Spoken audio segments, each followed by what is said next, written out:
Hey guys, welcome to your Vodcast.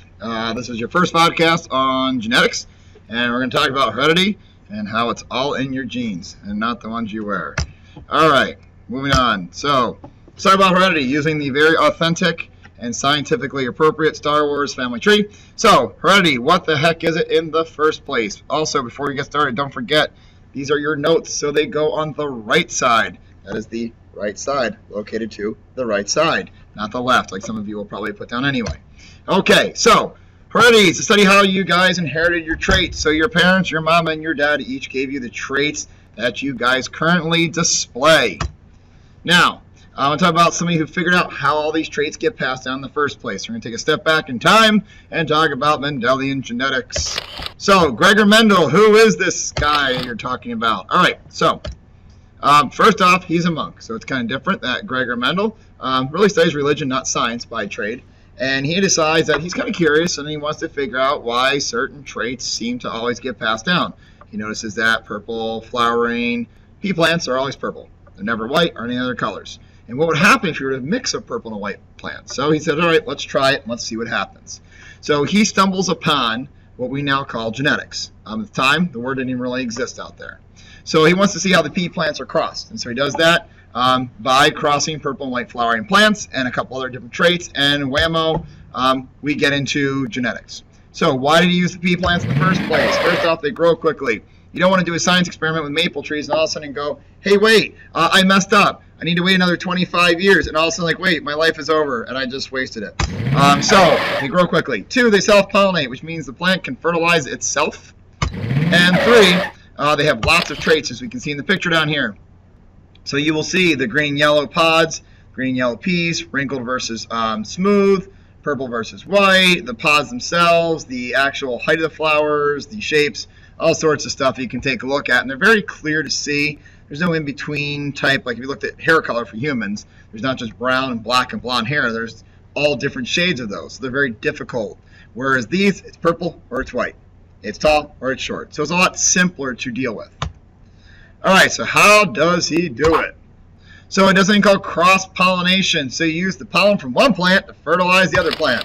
So basically, he goes in there and snip off the male part of the plant, and then he basically goes and takes the pollen from that, and he transfers it to the pollen from the other plant. Therefore, taking the genetics from the white plant and mixing it with the genetics from the purple plant. And the idea was, hey, I should get some kind of a mix or something should happen. But lo and behold, Mendel's completely confused and thinks he messed it up because after his first generation comes out, they're all purple. So he's like, what the heck? Am I an idiot? I don't know. So he decides to go further and he continues experiments. And every time he repeats this process, he gets the exact same results. Same purple flowers come out. So he says, what if I were to breed the purple generation with themselves? Because they do cross-pollinate. So first generation crosses white with purple. Second generation takes those offspring and just lets them self-pollinate. There's a little bit of the white genetics hiding inside the purple flower that he does not know about. So what were the results in the second generation? Well, some traits appeared more than others. So what we call dominant. Now, you guys already put this down in your notes earlier today or yesterday in class. So just add a few things to those. You don't necessarily need to rewrite this. But you might want to write these hints near it. If not, put this in your notes now. It covers a recessive trait. So if you have a dominant and a recessive trait in a person, the dominant trait is going to cover up the recessive trait. Some other things, and this won't make sense quite yet until I go over Punnett squares, but we represent the dominant traits with capital letters. And I know you're saying, like, what? Capital letters? We'll talk about where this letter thing comes in from. It's how we do Punnett squares, okay? But we use, just so you know, as long as you see a capital letter, whether it's 2 of them or 1 of them, you get a dominant trait. Now, for the traits that don't appear as much, that, folks, is what we call recessive. So it's a hidden trait, meaning it's typically covered up. You have to have 2 recessive alleles in order for it to show, aka 2 lowercase letters. Now, some important terms you already have in your notes. So these you most likely do not need to copy now. You already have alleles in your notes, so you don't need to copy it. All right? But real quick, it's 2 forms of a gene. So example, if your dad gave you the gene for brown eyes, but mom gave the gene for green eyes, okay? They each gave you an allele, okay? So basically, it's their version of a trait. Now, 2 words, you'll notice this one is highlighted, so if you didn't do that in class today, you may want to underline this or highlight it just like you see it here.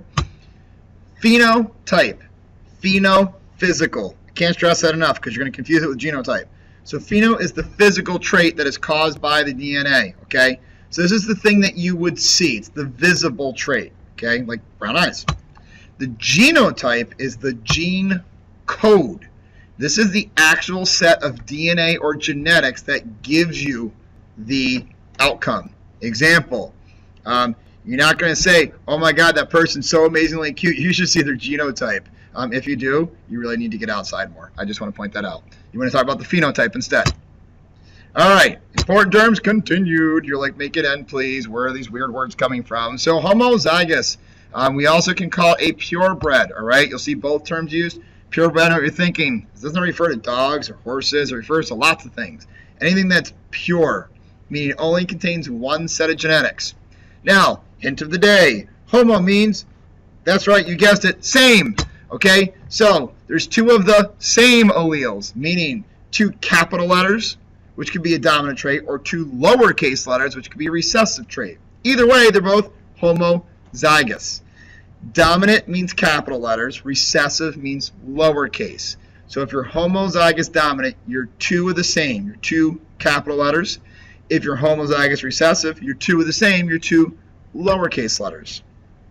And the opposite is heterozygous. Hetero literally means different, okay, one of each, or aka hybrid. Think about a hybrid car. It's got 2 different engines, right? Got a gas engine and an electric engine. We commonly refer to, and you may want to write this in here, carriers, okay? A lot of times we will say that something is heterozygous. These people are carriers for these things. And that's because they have 2 different alleles, or aka 2 different letters. So they have a capital letter and a lowercase letter. But here's the thing. People who are carriers or who are hybrids or who are heterozygous, they will show the dominant trait, but they still carry with them the recessive. So if you ever see this in families, you may have a trait that your mom and dad don't have. Well, guess what? That's probably because they were carriers for the trait you have, but neither one of them showed it, okay? And last but not least, we figure all this out with this fun-loving thing we call the Punnett square. Been providing entertainment to families for decades. Okay, I just lied and made that up. So it's a tool that scientists use to predict traits. It shows you the probability, which is basically a mathematical chance that you can get a certain genetic trait. That's it. It's not an accurate, like dead accurate, like you will get this. Unless the Punnett square says 100% chance of getting something, there's still a chance you may have that 25% chance you don't get something. Okay, I'll show you guys how to do Punnett squares. Right now I know you're looking at the Punnett square in the picture going, what the heck, why are those birds blue? Explain that another time. So we use 2 letters to represent each parent. So each parent's trait, so again, a couple things here. The letter comes from the first letter of the dominant trait. So if I tell you tall is dominant to being short, the first letter in tall is T, so I will use T's in my Punnett squares. The other thing is, if it's a dominant trait, I'm going to use a capital letter. So again, capital T would mean tall, lowercase t would be short. And this is what your homework the other night, or for some of you tonight, actually talks about. As far as the details of the Punnett squares and how to do them, that'll be in your next podcast. So thank you for joining me. I hope you enjoyed your lovely podcast and that you had a very good time as we went through the world of science, because it's that amazing, folks. That's right. Brought to you by science. Been making stuff since, I don't know, beginning of time.